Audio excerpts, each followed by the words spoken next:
My husband, the CEO, believed his brother's lies and fired me without a thought. 3 days later he came asking if I'd learned my lesson. Instead I handed him divorce papers, and watched both him and his brother finally face the truth they built their empire on. Have you learned your lesson yet, Hazel? Jack's voice through the phone was so condescending, so sure of itself, that I actually pulled the device away from my ear to stare at it. 3 days. It had been 3 days since my husband, the CEO of the company I'd helped build, had security escort me from the building like a criminal, and now he was calling to ask if I'd learned my lesson? Before we continue, if you've ever been betrayed by someone you trusted completely, please consider subscribing. It's free and helps us reach more people who need to know they're not alone. I looked down at the divorce papers spread across our kitchen counter, then at my laptop screen showing $2 million in fraudulent transactions his brother Levi had been hiding, and smiled. Actually, Jack, why don't you come home early? We should talk. The line went quiet for a moment. I could picture him in his glass office, probably admiring himself in the reflection while Levi whispered poison in his ear. Good, he finally said.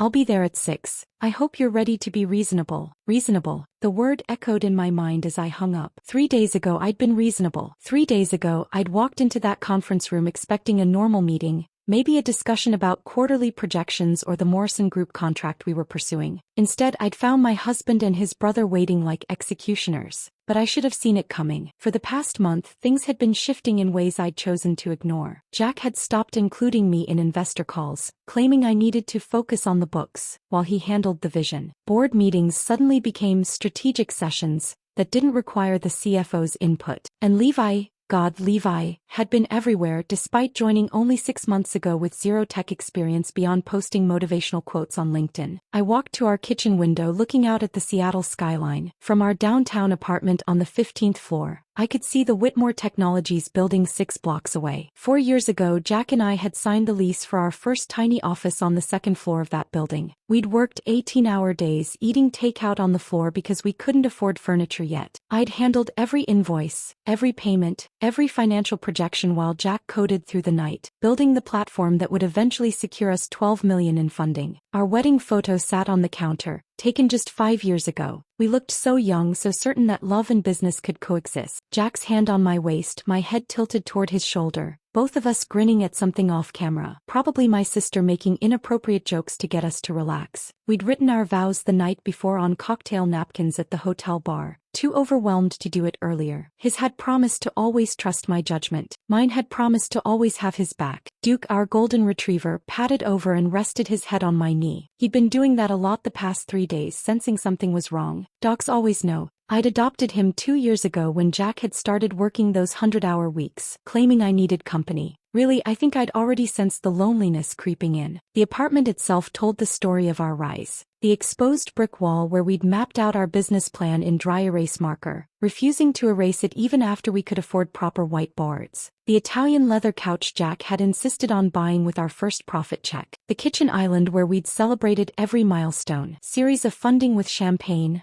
our first major client with expensive whiskey, our biggest contract with Chinese food from the place that had been our regular spot during the lean times. My phone buzzed. A text from my mother. Still expecting you for dinner Sunday. Jack coming this time. This would be the 4th Sunday he'd missed. The 3rd time I'd made excuses. Mom always made her famous pot roast, enough for leftovers because she knew Jack loved it reheated. Lately, I'd been bringing home untouched containers lying about Jack being stuck in meetings. The last time I'd gone 2 weeks ago, Mom had studied me with those eyes that had raised 3 daughters through every form of heartbreak. A marriage without communication is like a business without cash flow, she'd said, slicing bread with deliberate precision. Both are doomed to fail. I'd laughed it off, but she wasn't wrong. The communication breakdown had been gradual, then sudden. First, Jack stopped asking my opinion on hires. Then he started having quick syncs with Levi that lasted hours. Finally, last week when I discovered those suspicious consulting fees, $50,000 per month to companies I'd never heard of, he'd brushed me off entirely. Levi's handling vendor relationships now, he'd said, not even looking up from his phone. Focus on your assigned duties. Assigned duties, like I was an employee, not his wife. Not the woman who'd invested her entire savings into this company. Not the CFO who'd kept us afloat when we had $3 in the business account and payroll due. I opened my laptop again, staring at the evidence Richard Dalton, my old accounting professor, had helped me compile. 18 months of systematic theft. Shell companies with generic names. Meridian Solutions,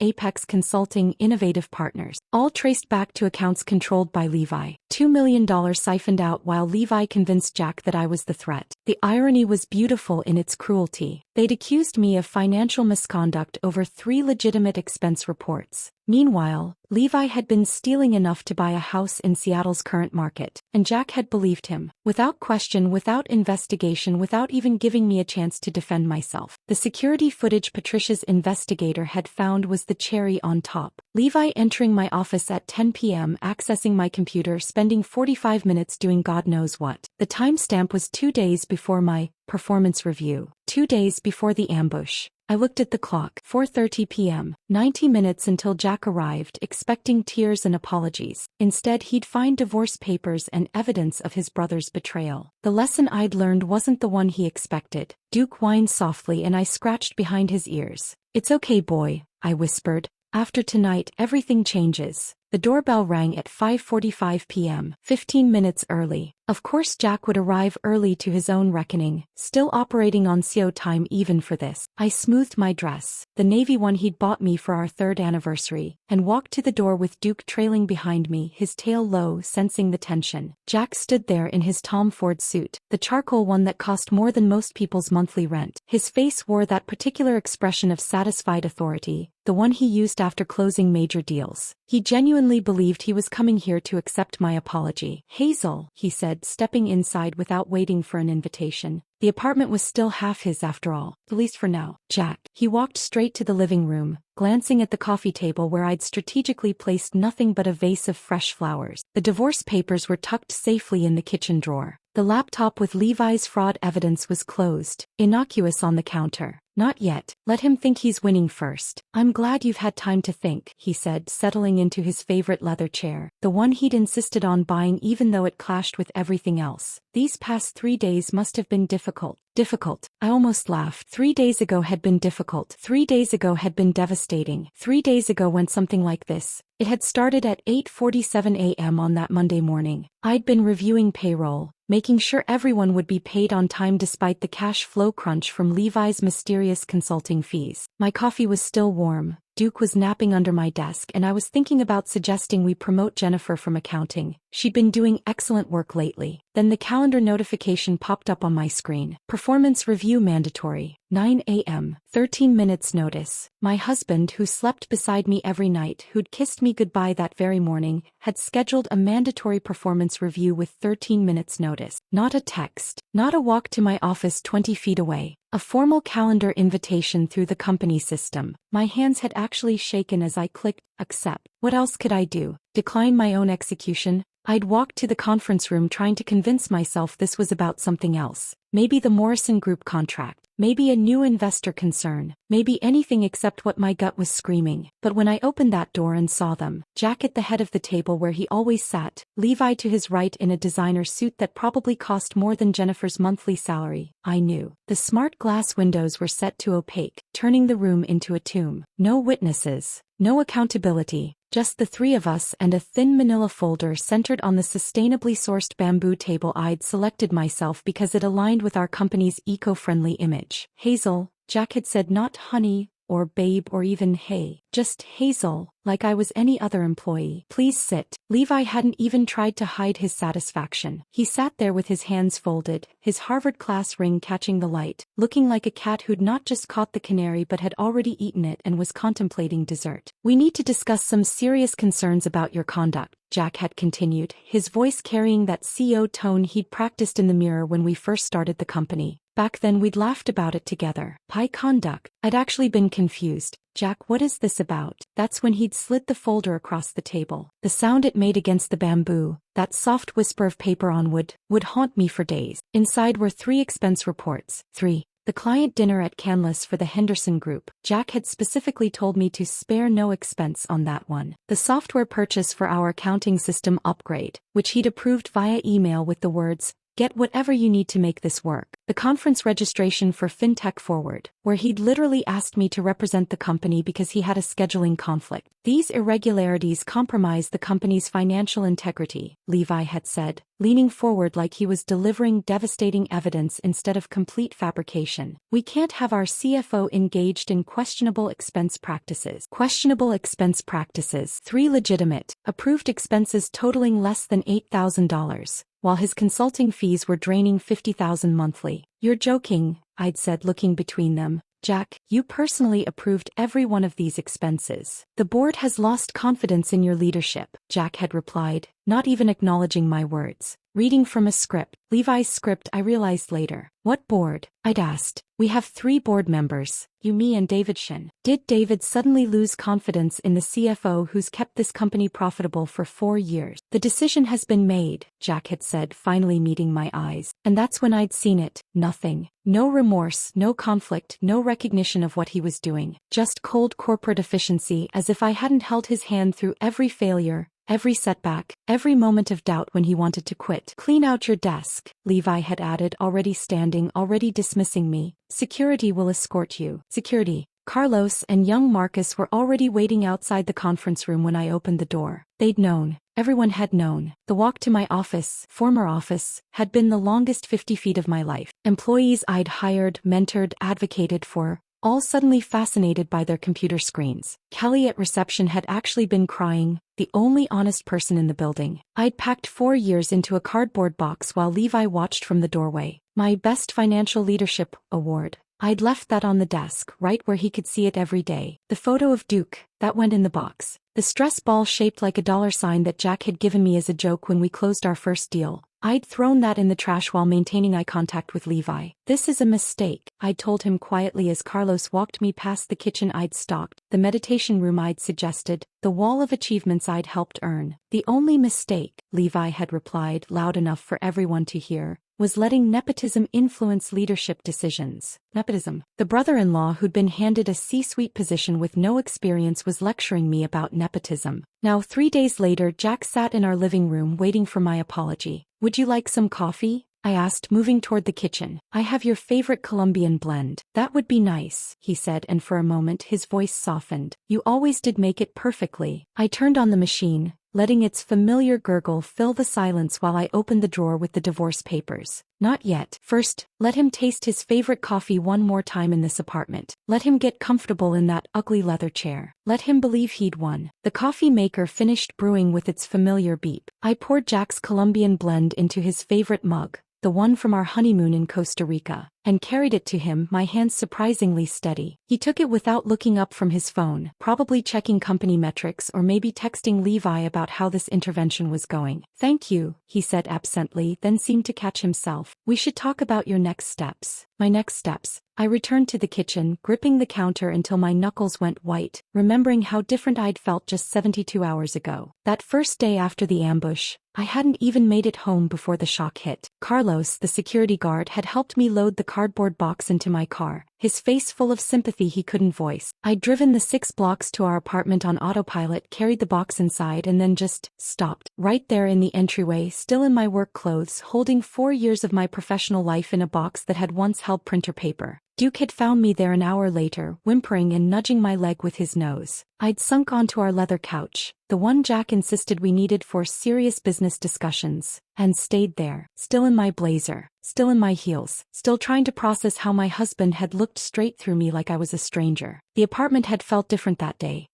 like I was trespassing in someone else's life. Every surface held evidence of our shared existence. The awards on the mantle, both our names on the mortgage papers magnetized to the fridge. That silly photo from the company Christmas party where Jack wore the Santa suit and I dressed as his CFO elf. I'd pulled out our wedding album around midnight, Duke curled against my side. Page after page of promises. Jack's handwritten vows were tucked into the back cover. Hazel, you're not just my wife, you're my partner in everything. Every challenge, every success, every dream, we face it together. Together. The word had mocked me from that cream-colored paper. When exactly had together become you're terminated? The second day, Tuesday, everything shifted. Sadness crystallized into rage so pure it felt like electricity in my veins. I'd woken up at 4 a.m. still on the couch, Duke's worried face inches from mine. My phone showed 17 missed calls from my mother, 3 from my sister Emma, and absolutely nothing from Jack. That's when I'd started making calls of my own. Richard Dalton answered on the second ring, even though it was barely 6 a.m. Hazel,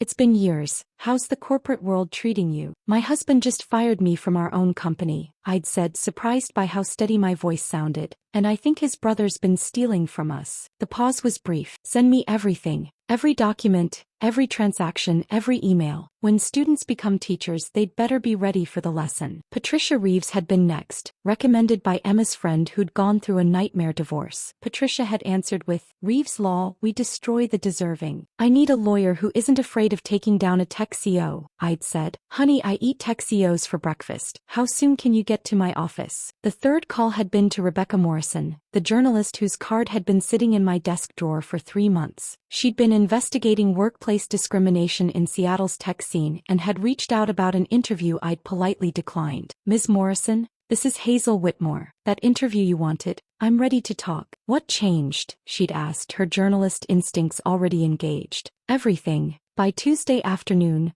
Richard had already found irregularities. Hazel, these consulting fees, they're all going to shell companies. This is textbook embezzlement. Patricia had been equally enlightening. He fired you without board approval, without documentation, without cause. Oh, this is delicious. We're not just going to divorce him, we're going to professionally cremate him. But it was Tuesday evening when the universe delivered its own gift. Emma had texted me, have you seen Levi's LinkedIn? There was Levi, sitting at MY desk in MY office with MY view of Elliott Bay, posting about eliminating toxicity from leadership and making hard choices for company health. The photo showed him grinning like he'd won the lottery, which, considering those fraudulent consulting fees, maybe he had. The comments section, however, had become a battlefield. Jennifer from accounting wrote, interesting perspective from someone who took credit for my financial model last month. Tom from engineering, toxic? Hazel was the only executive who actually listened to the team. Even Kelly, sweet Kelly from reception, had commented, some people know the price of everything and the value of nothing. But the best comment came from David Chin, a developer Levi had fired 2 months ago. This is the same guy who tried to expense his girlfriend's spa weekend as a team-building exercise. The toxicity was coming from inside the house. I'd screenshotted everything, my phone pinging as more employees, current and former, added their stories. Patricia would love this. Rebecca would have a field day. By Wednesday evening, I'd assembled everything. The divorce papers Patricia had drawn up were beautiful in their simplicity, irreconcilable differences, equitable distribution of assets, and a small note about fiduciary duty that would become very important later. Richard's forensic analysis was damning. $2 million siphoned over 18 months through 3 shell companies, all traceable to accounts Levi controlled. Rebecca's draft article was a masterpiece of investigative journalism, featuring testimonials from 12 former employees about Whitmore Technologies' toxic leadership. I was reviewing it all at our kitchen island when Jack had called. 3 days of silence, and now he wanted to check if I'd learned my lesson. The arrogance of it, the absolute certainty in his voice that I would crumble, apologize, beg for forgiveness. I'm glad you're ready to be reasonable about this, Jack was saying now from his chair, bringing me back to the present moment. He'd finished half his coffee, completely unaware of the tsunami of consequences waiting in my kitchen drawer. Levi thinks we might be able to find you a position in another department. Maybe accounting support. Accounting support. From CFO to accounting support. In the company I'd helped build. That's very generous, I said, my voice honey sweet. Should we discuss terms? Terms. Jack set down his coffee mug, leaning forward with that negotiator's gleam in his eye. I think you'll find we're being more than fair considering the circumstances. Considering the circumstances, I repeated, standing up slowly. That's an interesting phrase, Jack.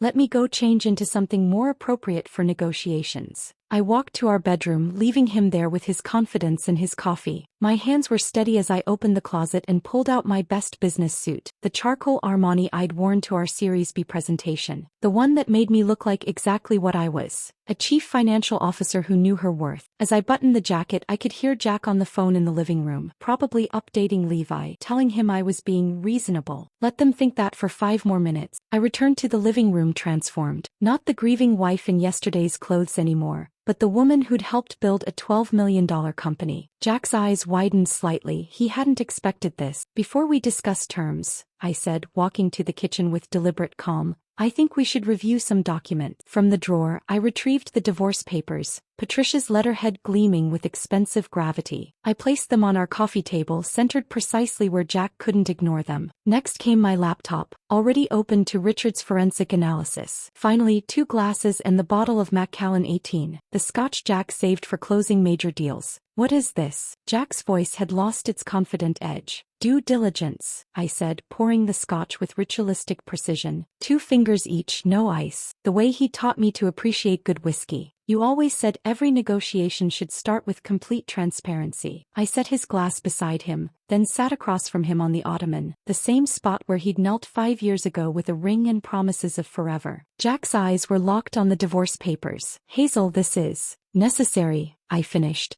But that's not the interesting part. This is. I turned my laptop toward him. Richard's spreadsheet filled the screen, 18 months of data compressed into damning columns and rows. Meridian Solutions, I began, my voice clinical. $50,000 monthly for consulting services. Incorporated in Delaware 6 months ago. The registered agent, a law firm that specializes in anonymous LLC formation. But here's where it gets interesting. I clicked to the next tab. Bank records. Meridian's payments go to an account at First National. That account's signature card? Your brother Levi's writing is quite distinctive. Jack's hand reached for the scotch. Stop, pull back. Apex Consulting Group, I continued. Another $50,000 monthly. Same incorporation date, same registered agent, different bank, same signature. That's not. Levi said these were legitimate vendors. Did he? Then I'm sure he can provide the contract, the deliverables, the work product. I clicked again. Innovative Partners LC. This one's special. $100,000 every quarter for strategic advisory services. The address they provided? It's a UPS store in Bellevue. Jack's face was doing something fascinating, like watching a building's demolition in slow motion, each support beam failing in sequence. $2 million, Jack, over 18 months, while you were firing me for $8,000 in legitimate expenses you personally approve. This can't be right. Richard Dalton verified every transaction. Remember Richard? You met him at our wedding, told him how lucky you were to marry someone who understood numbers. Jack grabbed the scotch, then downing half in one swallow. His hand shook slightly. But wait, I said, pulling up another file. There's more. Patricia's investigator. You remember Patricia Reeves? The lawyer who took down Morrison Industries for fraud? She's representing me now. Anyway, her investigator found something fascinating. The video file opened. Security footage from our office. Timestamp clear. October 5th, 10:47 p.m. 2 days before my performance review. That's Levi, I narrated unnecessarily as we watched his brother enter my office using his master key card. And that's my computer he's accessing. The footage showed Levi at my desk for 43 minutes. The quality was good enough to see him inserting a USB drive, typing, clicking through files with practiced efficiency. October 7th, 9 a.m., I said. You presented me with doctored expense reports as evidence of my misconduct. Reports that Levi had modified on October 5th at 10:47 p.m. Jack set down his glass hard enough to crack. No, yes. Levi wouldn't. He's my brother. He's your brother who's been stealing from our company while convincing you to fire the person most likely to catch him. I pulled up my original expense reports, the ones I'd submitted months ago, alongside the doctored versions Levi had created. The alterations were subtle but damning. Amounts changed, descriptions modified, approval emails mysteriously absent. Look at this one, I said, zooming in. The Canlis dinner with the Henderson Group. I submitted it for $1,847. Normal for a 5-person dinner at Seattle's priciest restaurant. Levi's version? $4,847. A simple digit change, but enough to look excessive. Stop. Jack's voice was barely a whisper. The software purchase. I bought the standard package for $2,400. Levi's version shows the enterprise package at $12,400. Same vendor, different tier, and suddenly I look like I'm wasting money. Stop. The conference registration? He added a first-class flight and 5-star hotel to make it look like. Stop. Jack stood abruptly, pacing to the window. His reflection in the glass looked like a ghost of the confident man who'd walked in an hour ago. How long have you known? He asked. 3 days. Richard found it Tuesday morning. Patricia's investigator got the footage Tuesday night. Rebecca Morrison finished her article Wednesday afternoon. Rebecca Morrison? The journalist, the one investigating workplace discrimination in tech. She's been very interested in Levi's management style. Did you know he's been taking credit for Jennifer's financial models? Or that he tried to expense his girlfriend's spa weekend? Jack turned from the window. His face was gray. I need to call Levi. Go ahead. Ask him about Meridian Solutions. Ask him why he needed $2 million badly enough to destroy my career. Ask him why he was so eager to become CEO of a company he's been robbing. Jack pulled out his phone then stopped. You recorded this. You're recording me now. I'm not, but it doesn't matter. The FBI will be doing their own recording soon enough. The FBI? I stood, moving to stand beside him at the window. Outside, Seattle's skyline glittered in the evening light. Somewhere out there, Levi was probably celebrating his successful coup, maybe spending some of that stolen money. $2 million in embezzlement tends to interest federal investigators, I said quietly. Patricia filed the report yesterday. Jack stood frozen at our window, his phone halfway to his ear, as if calling Levi might somehow undo what I'd just shown him. The Seattle skyline blurred with approaching rain clouds, and I watched his reflection wrestle with the truth he couldn't unsee. I need to go, he said finally, his voice hollow. I need to think. The divorce papers are on the table, I said quietly. Patricia's contact information is attached. He walked past the coffee table, paused, then picked up the papers with trembling hands. You had this all planned. No, Jack. You planned this when you chose to believe Levi over me. I just responded accordingly. He left without another word, the door clicking shut with a finality that echoed through the apartment. Duke emerged from the bedroom where he'd been hiding, tail wagging cautiously and pressed against my leg. It's done, boy, I whispered, scratching his ears. How we wait. I barely slept that night, my mind racing through everything that would happen next. At 5:45 a.m., my phone erupted like a digital volcano. Notification after notification flooded my screen. Texts, emails, LinkedIn messages, even a few Facebook notifications from people I hadn't spoken to since college. Rebecca's article had gone live. The headline read, How Whitmore Technologies CEO Fired His Wife to Cover His Brother's Embezzlement. The subheading was even better, a $2 million fraud hidden behind false accusations. I opened the article with shaking fingers. Rebecca had crafted a masterpiece. She'd woven together Richard's forensic analysis with testimonies from 12 former employees, each one painting a picture of Levi's toxic management and Jack's willful blindness. Jennifer from accounting was quoted. Hazel was the only executive who actually understood our concerns.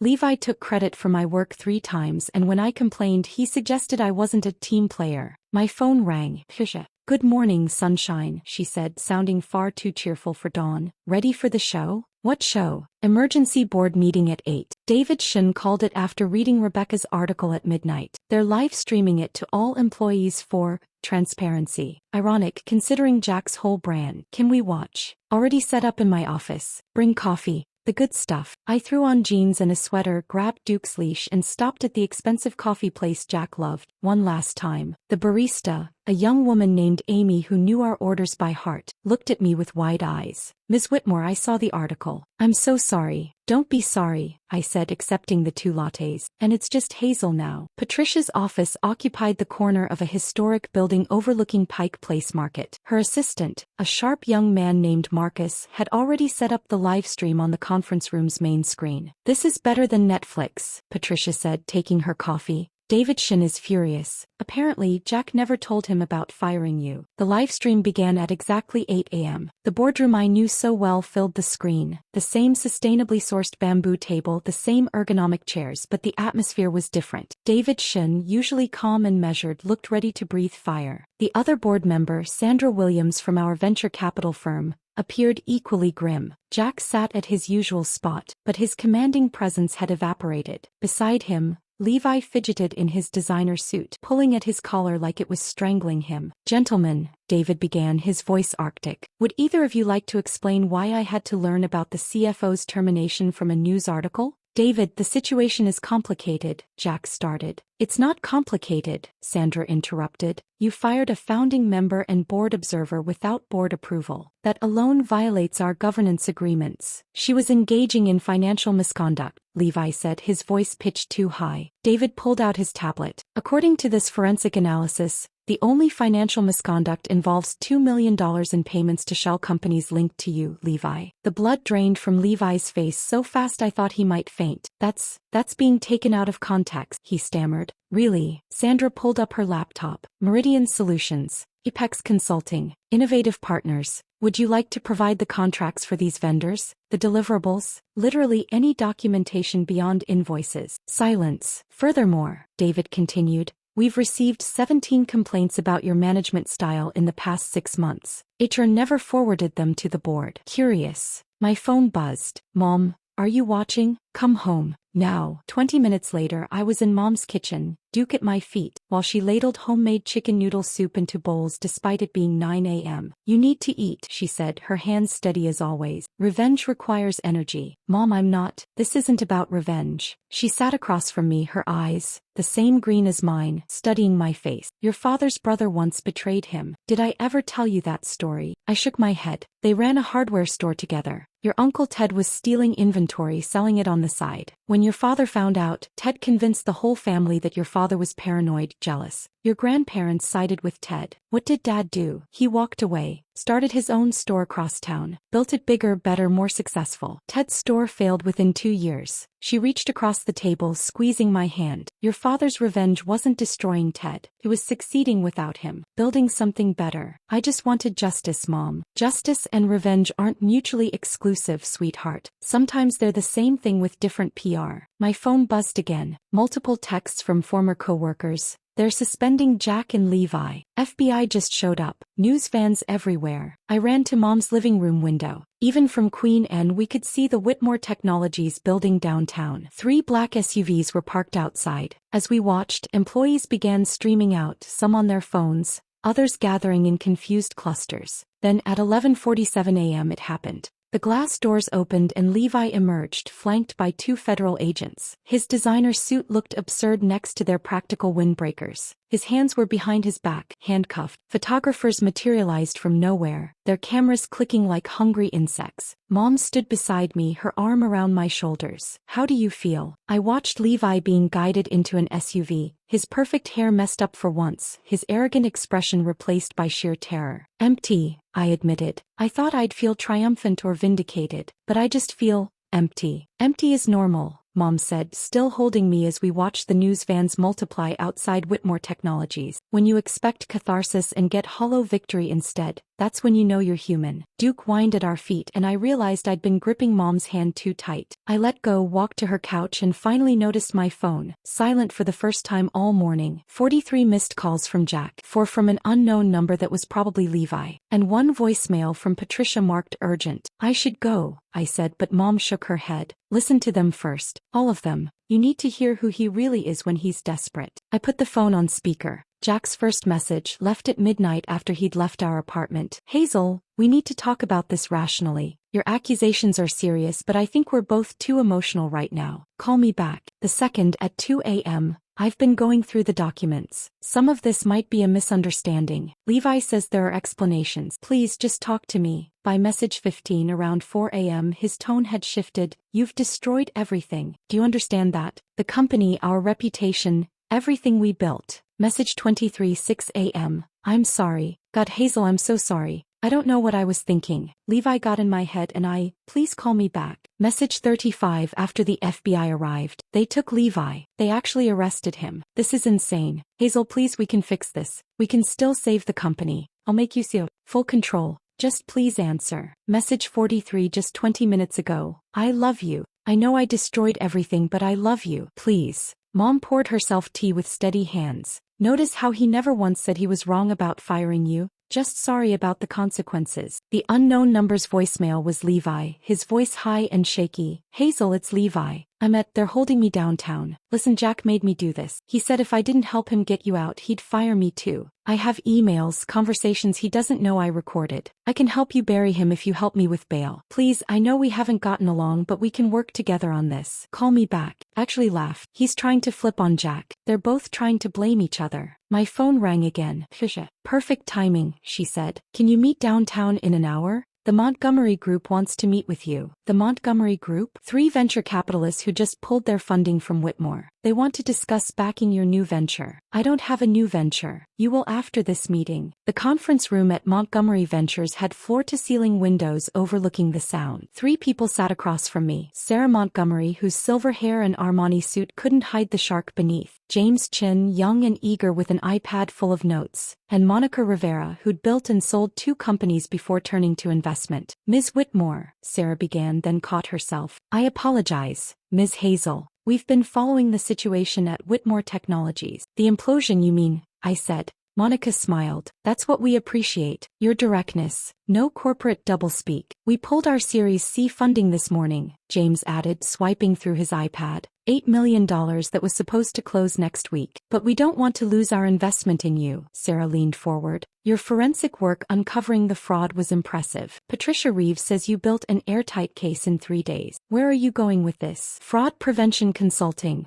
Monica said simply. Companies need someone who understands both the numbers and the psychology. Someone who's lived through it. You want me to monetize my trauma? We want you to weaponize your expertise, Sarah corrected. There's a difference. They laid out their vision. A consulting firm specializing in forensic accounting and fraud prevention. They'd provide $2 million in seed funding, connections to potential clients, and office space in their building. Why would you trust me? I asked. My husband just accused me of embezzlement. Falsely accused, James said. After you discovered his brother's actual embezzlement. That's not a liability. It's your origin story. My phone buzzed. Another call from the detention center. This time I answered. Hazel. Levi's voice was desperate. Thank God. Listen, I know. Stop. Are you recording this? Pause. No. Levi, you stole $2 million and framed me for it. Jack told me to. He said you were getting too powerful, that you'd push him out eventually. He said if I helped him remove you, he'd make me permanent SU. And you believed him? He's my brother. And I was his wife. How'd that work out? Silence. Then,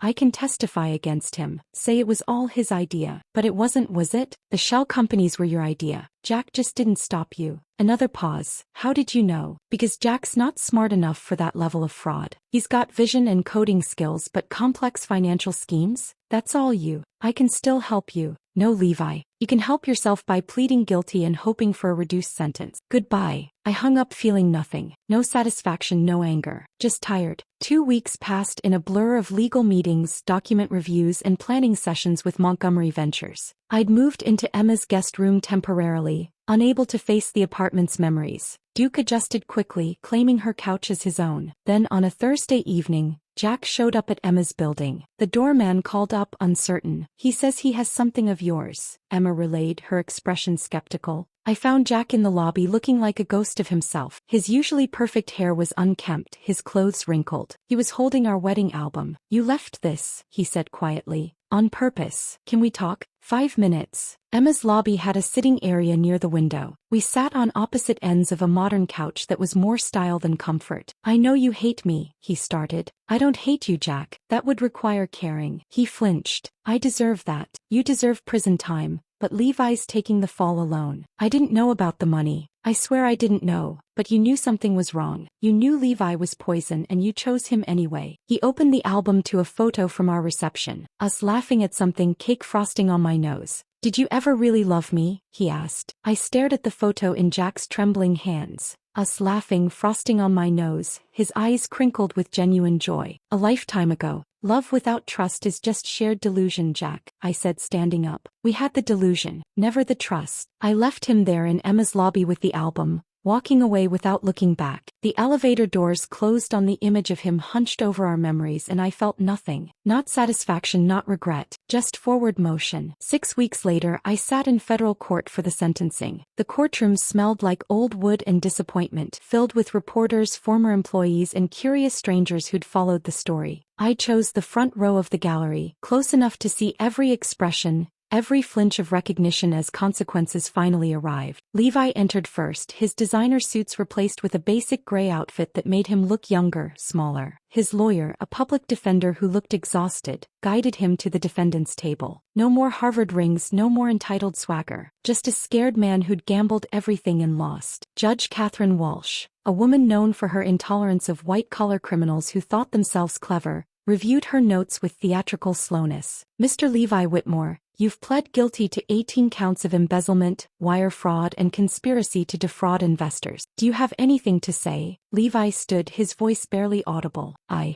made terrible mistakes. I betrayed people who trusted me. I'm sorry. Mistakes, Judge Walsh repeated, her tone sharp enough to cut glass. You systematically stole $2 million while orchestrating the termination of an innocent employee to cover your crimes. These weren't mistakes, Mr. Whitmore. They were choices. She delivered the sentence with clinical precision. 5 years federal prison, 3 years supervised release, full restitution of stolen funds, and a permanent ban from serving in any fiduciary capacity. Levi's legs gave out. He had to grip the table to stay standing. Then Jack's turn came. He entered looking hollow, his suit hanging loose on his frame. He'd lost weight, his face gaunt where it had once been confident. He pled guilty to negligent oversight and breach of fiduciary duty, lesser charges that Patricia said reflected his ignorance rather than malice. Mr. Jack Whitmore, Judge Walsh began, your failure to provide proper oversight enabled a massive fraud. Your termination of a board member without authorization violated corporate governance laws. While you may not have stolen money yourself, your negligence and ego destroyed a company and damaged dozens of lives. Jack's voice cracked when he spoke. I accept full responsibility. I failed everyone who believed in me. 2 years probation, the judge announced. 500 hours of community service and a lifetime ban from serving as an officer or director of any public company. A lifetime ban. Jack's identity as CO, the title he'd worn like armor, stripped away forever. As they led Levi out in custody, our eyes met for 1 second. He mouthed something, maybe sorry, maybe something else, but I looked through him like he was glass. He didn't exist for me anymore. The next morning, I sat in Montgomery Ventures conference room with Sarah, Patricia, and 3 other lawyers, signing papers that felt like rebirth. Whitmore Technologies stock had crashed to 10% of its peak value. With Montgomery's backing, I was buying Jack's shares for pennies on the dollar. Congratulations, Sarah said as I signed the final page. You now own 68% of what's left. What's left? A company hemorrhaging talent, abandoned by investors, tainted by scandal. Perfect raw material for transformation. First order of business, I announced. New name, Phoenix Financial Solutions. Rising from ashes? Patricia smirked. A bit on the nose. Truth in advertising, I replied. The building felt different when I walked in the next week as majority owner. Same marble lobby, same elevators, but the energy had shifted. Employees who'd hidden during my humiliation now stood straighter, nodded with respect instead of pity. Kelly still manned reception. Welcome back, Ms. What should I call you? Hazel's fine, Kelly. Just Hazel. My old office, Levi's brief throne room, still reeked of his cologne. I opened every window, letting Seattle's rain-touched air cleanse the space. His motivational posters went in the trash. Disrupt or be disrupted, move fast and break things, competition is for losers. Corporate scripture for narcissists. Jack's vanity wall came down next. His Stanford degree, his 40 under 40 plaque, photos of him with minor celebrities at tech conferences. I kept one thing, a small frame with our original business plan handwritten on a napkin. A reminder of when the dream was pure before ego poisoned it. The smart glass got replaced with regular windows. Transparency shouldn't be adjustable based on convenience. My mother's photo went on the desk, her at her own college graduation, proof that strength runs in bloodlines.